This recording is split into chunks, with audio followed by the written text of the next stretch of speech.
స్తోత్రం చెప్దాం. హల్లెలూయా, హల్లెలూయా. మంచి యేసుక్రీస్తు పరిశుద్ధ నామమున మరొకసారి మీ అందరికీ వందనాలు. బైబిల్ గ్రంథంలో నుంచి కీర్తనల గ్రంథము 106వ కీర్తన 4వ వాక్య భాగాన్ని చదువుదాం. యెహోవా యెహోవా నీవు ఏర్పరచుకొనిన వారి క్షేమము నేను చూచుచు నీ జనులకు కలుగు సంతోషమును బట్టి నేను సంతోషించుచు నీ స్వాస్థ్యమైన వారితో కూడి కొనియాడునట్లు నీ ప్రజల యందు నీకున్న దయ చొప్పున నన్ను జ్ఞాపకమునకు తెచ్చుకొనుము. నాకు దర్శనమిచ్చి నన్ను రక్షింపుము. అందరూ చెప్పొచ్చు. ప్రేమ కలిగిన తండ్రి పరిశుద్ధుడా, నీకు వందనాలు. వాక్యం ద్వారా మాతో మీరు మాట్లాడండి. మమ్మల్ని అందరినీ కూడా ఆత్మస్వాధీనంలో ఉంచుకోమని యేసుక్రీస్తు నామమున ప్రార్థించి అడిగి వేడుకొనుచున్నాము తండ్రి, ఆమేన్. నా ప్రియమైన దేవుని బిడ్డలారా, ఈ కీర్తన ఒక దైవజనుడు చేస్తున్న ప్రార్థన. ఒక దైవజనుడు యొక్క హృదయ అంతరంగములో దాగి ఉన్న వ్యక్తిత్వాన్ని బట్టి ఇక్కడ ఒక దైవజనుడు ప్రార్థన చేసిన విషయాన్ని మనం చదువుకున్నాం. ఆ దైవజనుడు అంటాడు, యెహోవా నీవు ఏర్పరచుకొనిన వారి క్షేమము నేను చూడాలి. ఏంటంట? నీవు ఏర్పరచుకొనిన వారి క్షేమము నేను చూడాలి. నీ జనులకు కలుగు సంతోషమును బట్టి నేను సంతోషించాలి. మూడవది అంటాడు, నీ స్వాస్థ్యమైన వారితో కూడి నేను కూడా కొనియాడాలి. సంతోషంగా చెబుదాం, హల్లెలూయా. ఇక్కడ 3 విషయముల గురించి ప్రార్థన చేస్తున్నాడు దైవజనుడు. నీవు ఏర్పరచుకొనిన వారు అని మాట్లాడుతున్నాడు, నీ జనులు అని మాట్లాడుతున్నాడు. మరొక మాట, నీ స్వాస్థ్యమైన వారని మాట్లాడి ప్రార్థన చేస్తున్నాడు. అంటే దేవుడు ఏర్పరచుకొనిన దేవుని ప్రజలు, దేవుని స్వాస్థ్యము భూమి మీద ఏదైనా ఉంది అంటే గనక అది యేసుక్రీస్తు వారు తన స్వరక్తమిచ్చి సంపాదించిన సంఘము. హల్లెలూయా. అంటే ఇప్పుడు నీవు ఏర్పరచుకొనిన వారు ఎవరంటే గనక, నీ స్వాస్థ్యమైన బిడ్డలు ఎవరంటే గనక, నీ జనులు ఎవరంటే గనక ఆయన స్వరక్తమిచ్చి సంపాదించుకొనిన జీవము కలిగిన దేవుని సంఘము. స్తోత్రం చెప్పు. అయితే ఈ దైవజనుడు ఆ యొక్క ఉద్దేశం ఏంటంటే గనక, దేవా నీవు నీ స్వరక్తమిచ్చి సంపాదించుకొని ఉన్న, నీవు ఏర్పరచుకున్న నీ జనుల యొక్క క్షేమాన్ని నేను చూడాలి. నీవు ఏర్పరచుకున్న వారి క్షేమమును చూచుచు నీ జనులకు కలుగుతున్న సంతోషమును బట్టి నేను సంతోషిస్తూ నీ స్వాస్థ్యమైన నీ ప్రజలతో నేను కూడా కలిసి కొనియాడాలి. అంటే దీని అర్థం ఏంటి తెలుసా? సంఘము యొక్క క్షేమాన్ని కోరుతున్నాడు దైవజనుడు. గట్టిగా చప్పట్లు కొడదాం.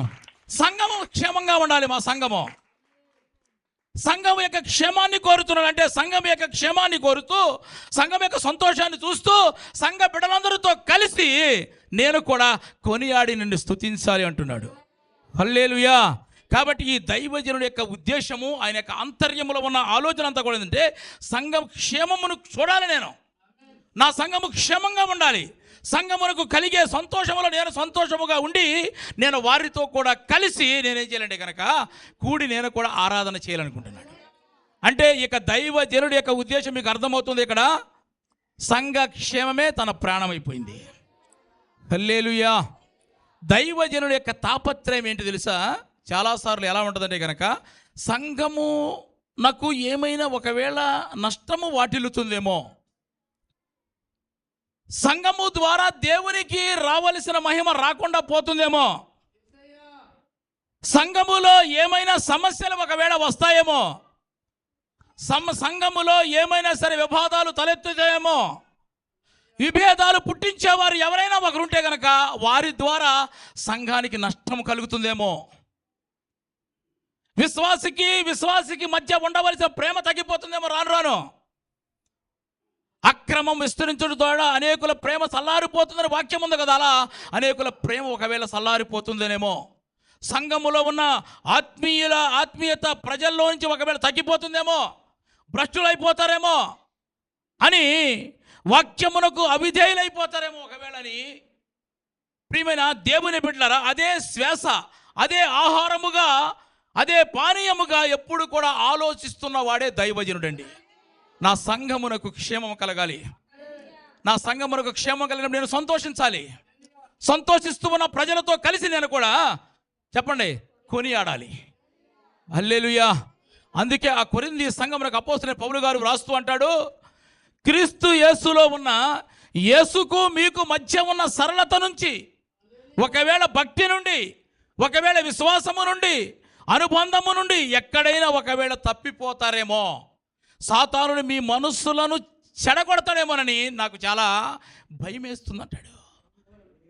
కొరింథీయులకు రాసిన 2వ పత్రిక 11వ అధ్యాయము 3వ వాక్య భాగాన్ని చదివితే మనకు అర్థమవుతుంది. చదవండి. సర్పము తన కుయుక్తి చేత హవ్వను మోసపరిచినట్లు మీ మనసులను చెరపబడి క్రీస్తు ఎడలనున్న సరళత నుండి, పవిత్రత నుండి ఎట్లైనా ఒకవేళ తొలగిపోతారేమో నాకు భయం ఉందండి అంటున్నాడు. దేవుని సేవకుని యొక్క అంత ఆలోచన అంతా ఎలా ఉంటుందంటే కనుక, నా సంఘము క్షేమంగా ఉండాలి, నా సంఘములో ఉన్న వారి సంతోషమును చూసి నేను సంతోషించాలి, నా స్వస్థమైన నా సంఘమును చూసి, సంఘ బిడ్డలను చూసి వాళ్ళు దేవుని ఆరాధిస్తూ ఉంటే కనుక నేను కూడా వాళ్ళతో కలిసి నేను ఆరాధన చేయాలి. ఆమేన్. హల్లెలూయా, హల్లెలూయా. అందుకని ఎబ్రీ రాసిన పత్రిక 12వ అధ్యాయంలో చూస్తే కనుక 15వ వాక్యంలో కూడా మంచి మాట చెప్తారు. జాగ్రత్తగా మన వాక్యాన్ని మనము జాగ్రత్తగా రిసీవ్ చేసుకోవాలి. మీలో ఎవడైనను దేవుని కృపను పొందకుండా దేవుని కృపను పొందకుండా ఒకవేళ మీరు తప్పిపోతారేమోనని చేదైన వేరు ఏదైనను మొలచి కలవరపరచుట వలన అనేకులు అపవిత్రులై పోవుదురేమో అని ముందుకెళ్తే కనుక అక్కడ జాగ్రత్తగా చూసుకోమని చెప్తాడు. అంటే సంఘములో బిడ్డలు ఒకవేళ భ్రష్టులైపోతారేమో, ఏ పునాది మీద అయితే వాళ్ళు కట్టబడుతున్నారో ఆ పునాది కట్టడంలోంచి తొలగిపోతారేమో, యేసుక్రీస్తు ప్రేమలో నుంచి, సరళతలోంచి ఒకవేళ వాళ్ళు దూరం అయిపోతారేమో, లోతు భార్య వెనుతిరిగి చూసినట్టుగా ఒకవేళ సంఘములో వాళ్ళు అలా తిరిగిపోతారేమో, సంఘక్షేమం ఏమైపోతుందో అనే ఆలోచనతో ఎప్పుడు కూడా నిద్ర లేకుండా, లేకపోతే ఆహారం లేకుండా, అదే ఆ ఆలోచనే తనకు ఆహారముగా, పానీయముగా ఆలోచన చేస్తున్నవాడు ఒక దైవజనుడండి. ఆ దైవజనుడు ఎప్పుడు సంఘములో ఉన్న వారి గురించి ఆలోచన చేస్తాడు. కొంతమంది కలిశారనుకోండి, ఒకవేళ వాళ్ళు సంఘానికి దూరం అయిపోతారు. ఎందుకు దూరం అయిపోయారని ఆలోచన చేస్తే కనుక తర్వాత అర్థమవుతుంది మనకి. అందుకనే ఒకవేళ ఏదైనా చేదైన వేరు ఒకవేళ మీలో ఒకవేళ మొలిసి, ఒకవేళ మీరు భ్రష్టులైపోయి దేవుని కృపకు మీరు దూరం అయిపోతారని ఒకవేళ ఎప్పుడు కూడా సేవకుని యొక్క ఆలోచన అలా ఉంటుంది. హల్లెలూయా. నీ విశ్వాసంలో భ్రష్టుడైపోతే కనుక అంతకుముందు భ్రష్టు అయిపోయిన ఒక ఉంటాడు, వాడు అనుకుంటాడు, ఆహా వీడు కూడా నాలాగా అయిపోయాడని సంకలు ఎగరేసుకునేవాడు ఉంటాడు. జాగ్రత్త. యేసుక్రీస్తు యొక్క సరళత నుంచి వీళ్ళు ఎక్కడ దూరం అయిపోతారో అని అతడు భయపడుతున్నాడంట. ఇక్కడ జాగ్రత్తగా మనం హెచ్చరిస్తున్నాడు. కాబట్టి దైవజనుని యొక్క తాపత్రయం ఒకటేనండి, సంఘక్షేమమును చూడాలి. నేను నా సంఘములో ఉన్న బిడ్డలందరూ కూడా సంతోషముగా ఉండాలి.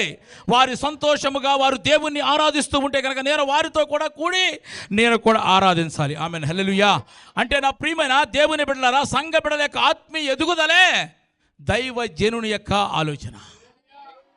అందుకని అంటాడు యోహాను 3వ పత్రికలో చూస్తే కనుక 1వ అధ్యాయం 4వ వాక్యంలో గమనిస్తే కనుక, నా పిల్లలు, యోహాను రాసిన 3వ పత్రిక 1:4 చదువుదాం. నా పిల్లలు సత్యమును అనుసరించుకొని నడుచుకొనుచున్నారని, నా పిల్లలు సత్యమును అనుసరించి నడుచుకొనుచున్నారని వినుట కంటే నాకేమి ఎక్కువ సంతోషం ఏముంటుందండి. ఆమేన్. హల్లెలూయా, హల్లెలూయా. నా పిల్లలు అంటే ఏంటి? సంఘము. ఇక్కడ యోహాను గారు అంటున్నాడు, సత్యమును అంటే వాక్యమును అనుసరించి నా సంఘ బిడ్డలందరూ కూడా నడుచుకొనుచున్నారని నేను వినుట కంటే నాకేం సంతోషం. హల్లెలూయా. అంటే ఏంటి? ఆ కుటుంబం చూడు ఎంత భక్తిగా ఉన్నారో ఆ కుటుంబస్తులందరూ కూడా. ఆ కుటుంబంలో అందరూ కూడా ప్రార్థనకి ఎలా వస్తారో, మోకరించమనగా ఎలా మోకరిస్తారో, ఎంత భక్తి కలిగిన వారండి అని అందరూ మీ గురించి చెప్పుకుంటేనంట. దానికంటే దైవజనుడికి ఇంకా ఆనందం ఏది కూడా లేదంటండి. హల్లెలూయా.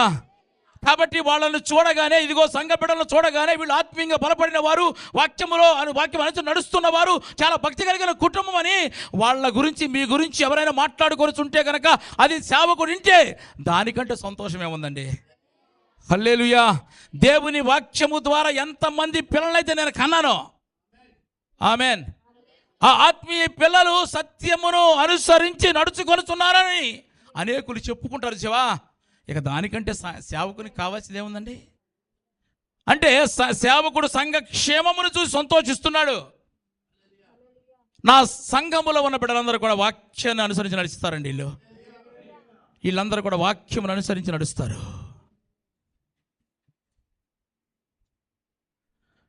అని చెప్పగలిగిన సాక్ష్యం అన్నమాట.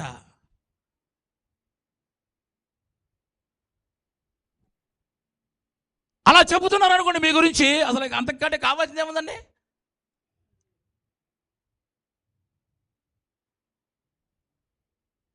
అందుకే దైవజనుడు నా పిల్లలు సత్యమును అనుసరించి నడుచుకొనుచున్నాను అన్నారని వినుట కంటే నాకు ఎక్కువైన సంతోషమో లేదు నాకు. హల్లెలూయా. అంటే క్షేమం అంటే ఏంటి? మీ ఆత్మీయ ఎదుగుదల. ఆత్మీయ ఎదుగుదల. ఒక మొక్క ప్రియమైన దేవుని బిడ్డ రోజు రోజుకి ఎదుగుతుందంటే కనుక దాని అర్థం ఏంటి చెప్పండి? అది క్షేమంగా ఉందని. ఒక వ్యక్తి సంఘములో చేర్చబడిన వ్యక్తి ప్రియమైన దేవుని బిడ్డరా దినదినం ఆత్మీయంగా ఎదుగుతున్నాడంటే అర్థం ఏంటి? అతని ఆధ్యాత్మిక పరిపక్వత బాగుందని అర్థము. అతడు సంఘములో నాటబడి ఉన్నాడని అర్థము. సంఘములో నాటబడిన చెట్టు ప్రియమైనది ఎప్పుడు కూడా అభివృద్ధి చెందుతూనే ఉంటది, ఆత్మీయంగా ఎదుగుతూనే ఉంటది. కాబట్టి నా ప్రియమైన దేవుని బిడ్డలారా, నా బిడ్డలు వాక్యమును అనుసరించి నడుచుకొనుచున్నారని చెప్పుకునే కంటే నాకేం సంతోషం అండి. ఎందుకంటే సేవకుడు ఎప్పుడు కూడా సంఘ క్షేమమును కోరుకునే వ్యక్తి. ఆమెన్. హల్లెలూయా. హల్లెలూయా. మా భయం ఏంటంటే కనుక ఒకవేళ ఎక్కడైనా తప్పిపోతారేమో వీళ్ళు, అమ్మో వీడితో మాట్లాడుతున్నాడు, ఏమేమితో మాట్లాడుతుంది, ఈ సెంటర్లో కలిసింది అది ఎప్పుడు మాట్లాడదు, ఈ మార్కెట్లో కలిసింది నేను కనపడింది అని చూడగానే సేవకుని భయం వేస్తుంది. ఎందుకని? వాళ్ళ క్యారెక్టర్లో ఉంటుంది. వాళ్ళతో జతకట్టిన వారు ఆత్మీయంగా ఎదిగిన దాఖలు లేవు. ఎక్కడ ఒకవేళ తప్పిపోతారని చేదైన వేరు ఒకవేళ మొలుస్తుందోనని ఎప్పుడు కూడా సేవకుడు ఎప్పుడు కూడా భయపడుతూ ఉంటాడు. మొలవదా? చేదైన వేరు మొలవదా చెప్పండి? మొలుస్తుంది. యేసు ప్రభుతోనే ఉన్నాడు, తిన్నాడు, అన్నీ చూశాడు, డబ్బులు లెక్క పెట్టుకున్నాడు, యేసు ప్రభుని అమ్మేశాడు. యోదా యేసు ప్రభుతోనే ఉన్నాడు, అద్భుతాలు చూశాడు, స్వస్థతలు చూశాడు, అన్ని కార్యాల్లో ఉన్నాడు. పేతురు గారు నీవెవరో నాకు తెలియదని 3 సార్లు అబద్ధమాడాడు. చేదైన వేరు ఎవరిలోనైనా వస్తుందేమో, తప్పిపోతారేమో. ఆ భయము అనేది దేవుని సేవకుల్లో ప్రతి ఒక్కరిని చూసినప్పుడు అనిపిస్తుంది. కాబట్టి నా ప్రియమైన దేవుని బిడ్డ దైవజనుడు అంటాడు, నీవు ఏర్పరచుకున్న వారి క్షేమము నేను చూడాలి, వీరు ఏర్పరచుకున్న క్షేమము నేను చూడాలి, వారికి కలిగిన సంతోషమును బట్టి నేను సంతోషించాలి. నీ స్వాస్థ్యమైన నీ బిడ్డలతో వాళ్ళు ఆరాధన చేస్తుంటే కనుక వారితో నేను కూడా కూడి వారిని కొనియాడాలి. హల్లెలూయా. క్షేమాన్ని చూసి అంటే కనుక క్షేమం అంటే ఏంటి, అర్థం ఏంటి? ఒకవేళ లావుగా అయిపోయి బాగా ఎత్తుగా అయిపోయి బాగా బలిసిపోతే అది క్షేమం కాదు. దేవుని పిల్లలకు ఏంటి? ఆత్మీయంగా ఎదగటము, ఆత్మీయంగా మనం బలపడటము, ఆధ్యాత్మికమైన జీవితంలో పచ్చని ఒలేవ మొక్క వలె ఉన్నామనుకోండి. అబ్బా, నా వాక్యం వింటున్న బిడ్డలందరూ కూడా పచ్చని ఒలేవ మొక్క వలె ఉన్నారు. అంతకంటే సంతోషం ఏం కావాలండి? నా సంఘము క్షేమంగా ఉండాలి. హల్లెలూయా. నీవు పచ్చని ఒలేవ మొక్క వలె సంఘములో ఉండవలసిన నీవు మోడిబారి అనుభవంలోకి వెళ్తున్నా నాకు బాధ అవుతుందా చెప్పండి? బాధ ఉండదా? ఎవరు మాట్లాడండి?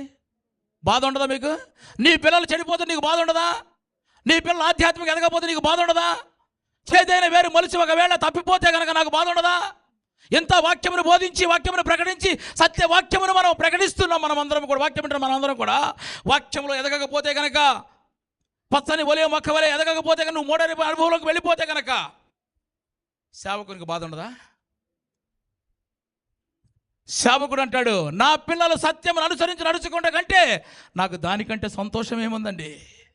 నా పిల్లలు సత్యమును అనుసరించి నడుచుకొనిస్తున్నారని వినుట కంటే నాకు ఎక్కువ సంతోషం లేదంటాడు.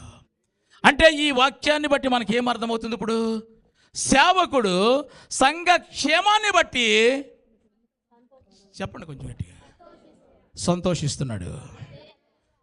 నా బిడ్డలు బాగోవాలి, ఆత్మీయంగా ఎదగాలి, అంతేనా? బాగా లావుగా అయ్యారా, ఊరెళ్ళి వచ్చారు, బాగా లావుగా అయ్యారా, ఎర్రగా అయ్యారా, అది కాదు.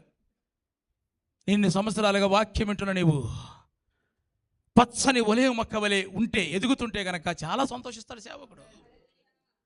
సంఘ క్షేమాన్ని కోరుకుని సంతోషించేవాడు సేవకుడు అండి. కానీ మరి దేవుడు దేన్ని బట్టి సంతోషిస్తాడంటే కనుక, చదవండి మరొక వాక్యం చదువుకుందాం. కీర్తనల గ్రంథం 35వ కీర్తన 27వ వాక్య భాగాన్ని మనం చదువుకుందాం. నా నిర్దోషత్వమును బట్టి ఆనందించువారు ఉత్సాహధ్వని చేసి సంతోషించుదురుగాక. తన సేవకుని క్షేమము చూచి, తన సేవకుని క్షేమమును చూసి ఆనందించుచు యెహోవాను గణపరచబడునుగాక. యెహోవా గణపరచబడునుగాక అని వారి నిత్యము పలుకుదురు. ఆమేన్, హల్లెలూయా. ఇక్కడ సేవకుడు సంఘమును చూసి ఆనందిస్తుంటే గనక, దేవుడు మాత్రము చెప్పండి, సేవకుడిని బట్టి ఆనందిస్తున్నాడు. గట్టిగా చెప్తాం, హల్లెలూయా. నా సేవకుడు క్షేమంగా ఉండాలి చెప్పొచ్చు. మళ్ళీ నా సేవకుని క్షేమము నాకు కావాలి అని ఎవరు కోరుకుంటున్నారు? సేవకుడు ఎవరు క్షేమం కావాలని కోరుకుంటున్నాడు? సంఘ క్షేమం, మీ క్షేమం కావాలని కోరుకుంటాడు సేవకుడు. కానీ సేవకుని క్షేమము కావాలని, నా సేవకుడు క్షేమంగా ఉంటే గనక పరిచర్య బాగా జరుగుతుంది. నా సేవకుడు క్షేమంగా ఉంటే గనక ఇంకా కొన్ని ఆత్మల రక్షణలో నడిపిస్తాడు అని దేవుడు సేవకుని క్షేమాన్ని చూసి ఆనందిస్తూ ఉన్నాడంట. ఆమేన్, హల్లెలూయా. ఎవరైనా సరే దైవజనుని క్షేమమును కోరుకునే వాళ్ళు దేవునికి స్తోత్రం చెప్పండి, హల్లెలూయా. కోరుకునేవారు ఎలా ఉంటారంటే కనుక దేవుని మనస్సును పోలి ఉంటారు, దేవుని మనస్సు కలిగి ఉంటారండి. ఆమేన్, హల్లెలూయా. నీవు నిజంగా దైవజనుని యొక్క క్షేమాన్ని కోరుకునే వ్యక్తివైతే కనుక కనీసం ఏనాడైనా సరే మీరు చేసేది ఒకటి చేస్తారు, ఏమని? ప్రార్థన చేస్తారు. చెప్పొచ్చు, మీకు డౌటా? మేమెందుకు చేస్తాం మీ గురించి ప్రార్థన అన్నట్టుగా అంటున్నారని? చేస్తారు. కానీ ఏనాడైనా సరే ఒక అరగంట కూర్చుని, ఒక 10 నిమిషాలు కూర్చుని సేవకునితో మాట్లాడారా? చెప్పండి. సేవకుడు అంటే మీ గురించి బలి అర్పణ అర్పిస్తాడు. ఇప్పుడు కాదు, రేపు పెట్టమంటే రేపు పెడతాడు. మీ గురించి ఎప్పుడు కూడా చేతులెత్తి రేయింబగలు దేవుని ప్రార్థన చేస్తాడు. కానీ నీవు దైవజనుని యొక్క క్షేమాన్ని నువ్వు చూసి ఆనందిస్తున్నావా? క్షేమంగా ఉండాలని ప్రార్థన చేయడం ఎవరైనా ప్రార్థన చేస్తారండి. చాలామంది బయట వాళ్ళు చాలామంది చేస్తారు, పాస్టర్ గారు బాగుండాలని. ఇక్కడ దేవుడు ఏమని కోరుకున్నాడు తెలుసా? తన సేవకుని క్షేమమును చూసి ఆనందించుచున్నాను. ఆమేన్, హల్లెలూయా. నీ క్షేమాన్ని కోరుకునేవాడు సేవకుడైతే నీవేంటో ఊరోళ్ళు క్షేమం కోరుకుంటావు. నీ క్షేమము కోరని వారి దగ్గరకు వెళ్తావు. నువ్వు గంటలు తరబడి, పూటలు తరబడి వాళ్ళతోనే మాట్లాడుతూ ఉంటావు. ఎందుకంటే ఎన్నిసార్లు చెప్పినా నీకు మారవు. ఎందుకంటే నీ అలవాటు అది, నీ యొక్క నైజం అది, నీ బుద్ధి అది, నీ బుద్ధి మారదు. నీ గురించి రేయింబగళ్ళు ప్రార్థన చేసేవాళ్ళు ఎవరు? సేవకులు. అయ్యా, నా సేవకుడు కూడా క్షేమంగా ఉండాలని దేవుడు కోరుకుంటున్నాడు. కానీ సేవకుడు మాత్రము నా సంఘము క్షేమంగా ఉండాలి. ఆమేన్, హల్లెలూయా, హల్లెలూయా. సంఘ క్షేమాన్ని చూసి ఆనందించే దైవజనుడు ఉన్నాడు మీకు. కానీ సేవకుని సేవకుడు క్షేమాన్ని చూసే విశ్వాసులు ఉన్నారా? ఉన్నా లేకపోయినా నాకు దేవుడు ఉన్నాడు. ఆ నిరీక్షణే మమ్మల్ని బ్రతికిస్తుంది ఈరోజు. నిజంగా నాకు ఎవరు మా క్షేమాన్ని కోరుకోకపోయినప్పటికి కూడా నా దేవుడు నా క్షేమాన్ని కోరుకుంటాడు. ఆ నిరీక్షణ మమ్మల్ని బ్రతికిస్తుంది. ఆ నిరీక్షణ మమ్మల్ని సేవలు నడిపిస్తుంది. ఎవరు మా క్షేమాన్ని కోరుకున్నా కోరుకోకపోయినా, మీరు కోరుకుంటే కనుక కోరుకుంటారు, మంచిదే. కోరుకున్నా కోరుకోకపోయినా ఈ మాట. కానీ నా క్షేమాన్ని కోరుకునే వాడు ఎవరున్నారు? ఆమెన్. హల్లెలూయా, హల్లెలూయా. కాబట్టి ఇక్కడ ఏ విషయంలో కూడా మేము నిరాశ చెందవలసిన అవసరమే లేదు. ఆమెన్, హల్లెలూయా. నీవు ఏర్పరచుకున్న క్షేమమును నేను చూసి అంటున్నాడు దైవజనుడు. సంఘ క్షేమాన్ని చూసి ఆనందించేవాడు ఎవరు? దైవజనుడు. ఆమెన్. సేవకుని యొక్క క్షేమమును చూసి ఆనందించేవాడు ఎవరు? దేవుడు. మరి ఇక్కడ కూర్చున్న మనం అందరం ఎవరి క్షేమాన్ని చూసి ఆనందిస్తున్నాం? అది ఫైనల్ చేసుకుందాం ఈరోజు మనం. యోనా గ్రంథము 4వ అధ్యాయం 6వ వాక్యం.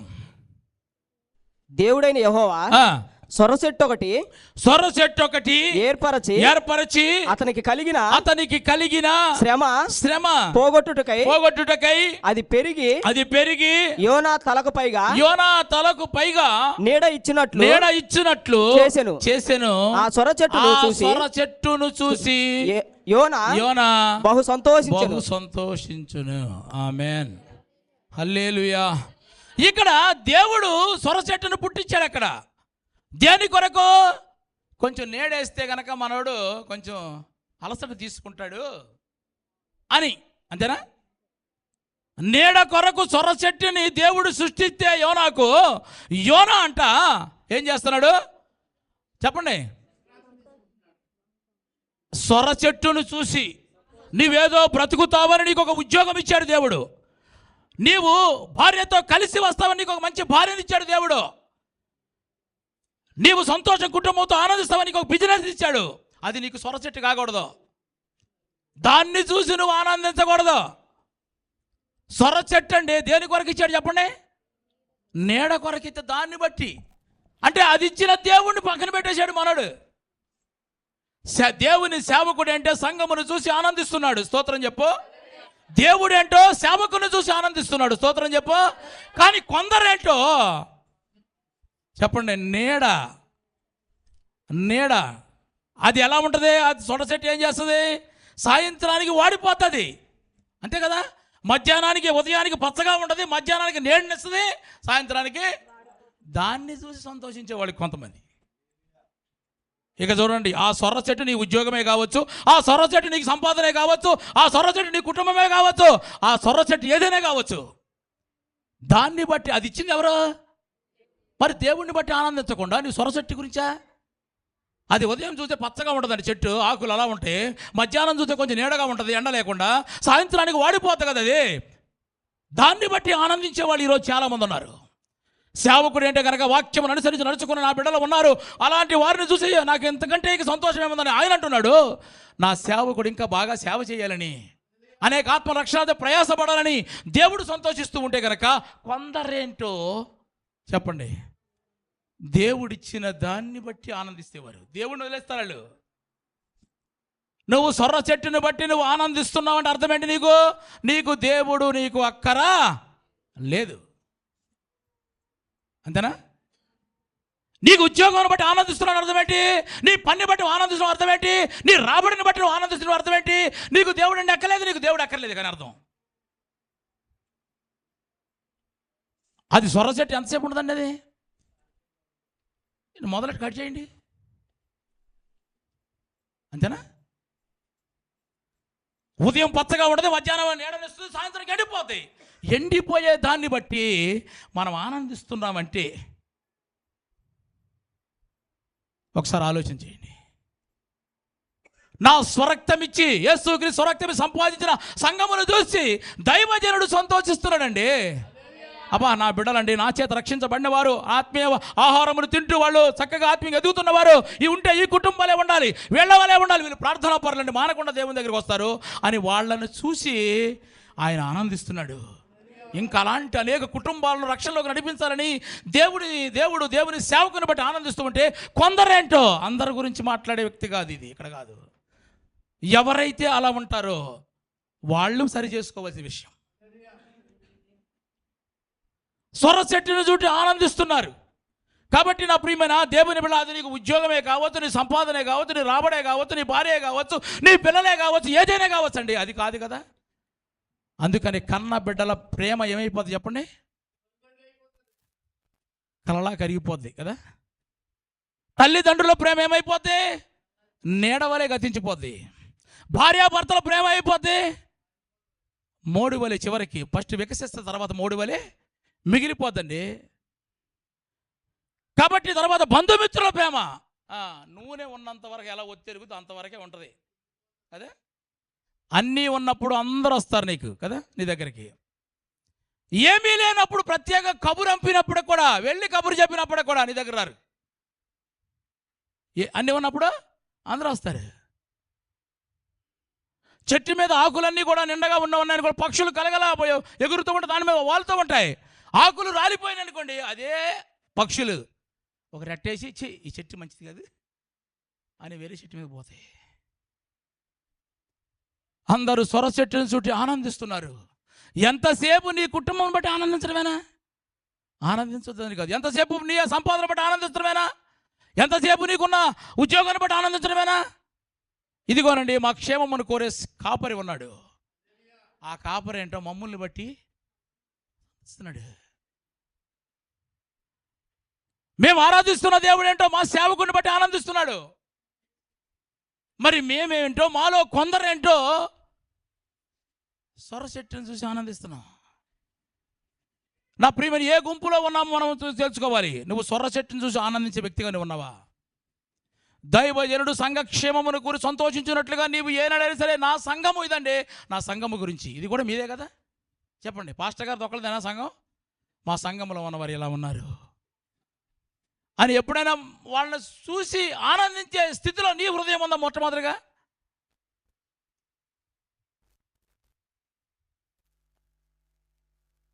ఇక్కడ నిలబడి సంఘ బిడ్డలందరినీ కూడా చూసినప్పుడు, సంఘ బిడ్డలతో పరిచయం మనం అందరూ కరచాలం చేసుకుని ప్రైజ్లాడు చెప్పుకున్నప్పుడు వాళ్ళని చూసి నువ్వు సంతోషించే హృదయం నీకుందా?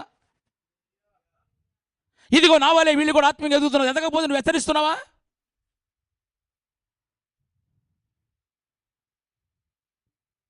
ఎంతవరకు ఆ సొర్ర చెట్టు ఉంది కదా, ఆ సొర్ర చెట్టుని చూసి, అది ఎందుకు ఇచ్చాడు? ఏదో నేడివ్వటానికి, అలసట తీర్చుకుంటానికి అక్కడ యోనాకి ఇస్తే, దేవుడు ఇచ్చిన దాన్నే బట్టే వెళ్తున్నాడే కానీ అసలు ఇచ్చిన దేవుడు మర్చిపోయాడు. కాబట్టి నా ప్రియమైన దేవుని బిడ్డలారా, ఈరోజు మనము దేన్ని బట్టి మనం ఆనందించాలి? ఈరోజు ఉన్న బలం రేపు మనకు ఉంటుంది చెప్పండి. ఇక సొర చెట్టుని బట్టి ఆనందిద్దామండి. ఎన్ని సొరకాయలు తింటావు నువ్వు చెప్పండి? సొరకాయ 20 తీసి కాసేస్తుంది. ఎన్ని రోజులు సాంబార్ పెట్టుకుంటావు చెప్పండి? ఈరోజు ఉన్న బలం రేపు మనకు ఉండదు కదా, ఎప్పుడు ఇలా ఉండం కదా, అది గుర్తుపెట్టుకోవాలి. మనకు ఈ బలం ఇచ్చిన దేవుణ్ణి స్తోత్రం చెప్పండి. ఆయన్ని మర్చిపోతే, ఆయన సంఘక్షేమాన్ని నువ్వు కోరుకోకపోతే, సంఘక్షేమాన్ని కోరుకుని దైవజన యొక్క క్షేమాన్ని నువ్వు కోరుకోకపోతే కనుక ఆలోచించాలి. కాబట్టి నా ప్రియమైన దేవుని, నువ్వు దేన్ని చూసి ఆనందించాలంటే కనుక చదవండి. ఎబ్రిల్ రాసిన పత్రిక 12వ అధ్యాయం చివరి వాక్యం చదువుకుని ముగిద్దాం. 12వ అధ్యాయం మొదటి వాక్యం. ఇంత గొప్ప సాక్షి సమూహము మేఘము వలె మనలను ఆవరించి ఉన్నందున మనము కూడా ప్రతి భారమును సులువుగా చిక్కులు పెట్టి పాపమును విడిచిపెట్టి విశ్వాసమునకు కర్తయు దాన్ని కొనసాగించు వాడనైనా యేసు వైపు చూస్తూ నీ పరుగు పందెంలో ఓపికతో పరిగెత్తమని చెప్తున్నాడు. అందరం చెప్తాం. దేన్ని చూడాలి మనం? సొర చెట్టుని ఎప్పుడు చూడదు ఇక, అంతేనా? సొర చెట్టు ఎన్ని రోజులు ఉంటుంది? అది నీడ కొరకే, జస్ట్ ఆయన శ్రమ తొలగించడానికి రాయబెడతాడు. అది కూడా ఏమిటి? నీ దేవుడైన యెహోవా సొర్ర చెట్టును ఒకటి ఏర్పరిచి, అంటే ఎవరు ఏర్పరిచాడు? అది దేవుడే ఏర్పరిచాడు, దాని పక్కన పెట్టేశాడు.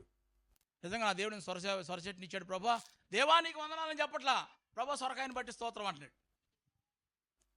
అదేంటే మధ్యాహ్నం ఉదయకాలం అంటే చక్కగా పచ్చగుంటుంది, మధ్యాహ్నం చూస్తేనంటే కొంచెం నేడేస్తుంది, సాయంత్రానికి వాడిపోయే దాన్ని బట్టి నువ్వు ఆనందిస్తే ఎట్లా? నేను ఆనందిస్తే ఇదిగో నా బిడ్డలందరూ కూడా వాక్యమును అనుసరించి నడుచుకుంటే కనుక కదా, హల్లెలూయా, వాక్యమును అనుసరించి నడుచుకుంటేనే సేవకునికి ఆనందం. అబ్బో అసలు ఆయన కండిషన్ మేము తట్టుకోలేమండి అంటారు కొంతమంది. ఏం చెప్తాడు మీ పాస్టర్ గారు చెప్పండి? మీ కండిషన్స్ ఏం పెడతాడు? ఈ వాక్యానుసారంగా నడుచుకోమని తప్ప ఇంకేం చెప్తాడా? ఇదిగో ఈ ప్రార్థన ఉంది, ఈ ప్రార్థన రమ్మని తప్ప ఇంకేం చెప్తాడా?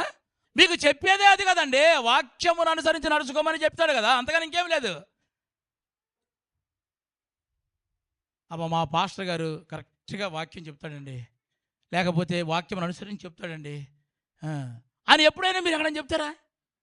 కాబట్టి నా ప్రియమైన దేవుని బిడ్డలారా, ఇక్కడ సంఘ క్షేమమును చూసి సంతోషించేవాడు ఎవరు చెప్పండి? సేవకుడు. దైవజనుల క్షేమమును చూసి సంతోషించేవాడు ఎవరు చెప్పండి? సొరచెట్టుని చూసి ఆనందించేవారు కొందరు ఉన్నారు. నువ్వు ఏ గుంపులో ఉన్నావు?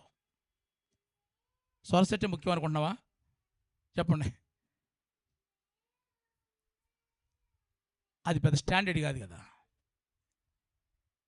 ఆలోచించు.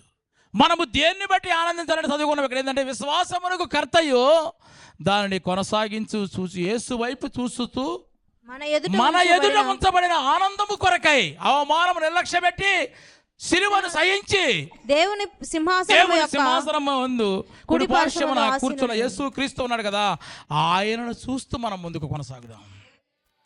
అట్టి ఆనందాన్ని ఆయన ఒక్కడే ఇవ్వగలిగిన వాడు మనకి. కాబట్టి ఆయన వైపు చూడాలి.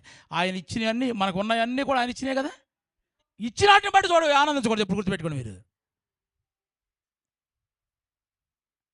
ఆనందించవచ్చు కానీ అదే ప్రాముఖ్యం కాదు మనకి. ఇచ్చిన అతను ఆయన్ని గుర్తుపెట్టుకోవాలి. మనం ఇచ్చింది ఆయన, సొరచెట్టును సృష్టించింది ఆయన. అమ్మాయ ఎండకు వచ్చేసామండి, ఎండకు వచ్చేసిన తర్వాత బాగా ఎండ ఎవరైనా ఇంటికి వచ్చామని చల్లగా మంచిగా ఫ్రిడ్జ్లో నీళ్ళు ఇచ్చారనుకోండి, తాగేసి అబ్బా నీళ్ళ ఎంత చల్లగా ఉందో అంటే ఇచ్చినోడికి ఏమంటుంది? కోపం రాదా?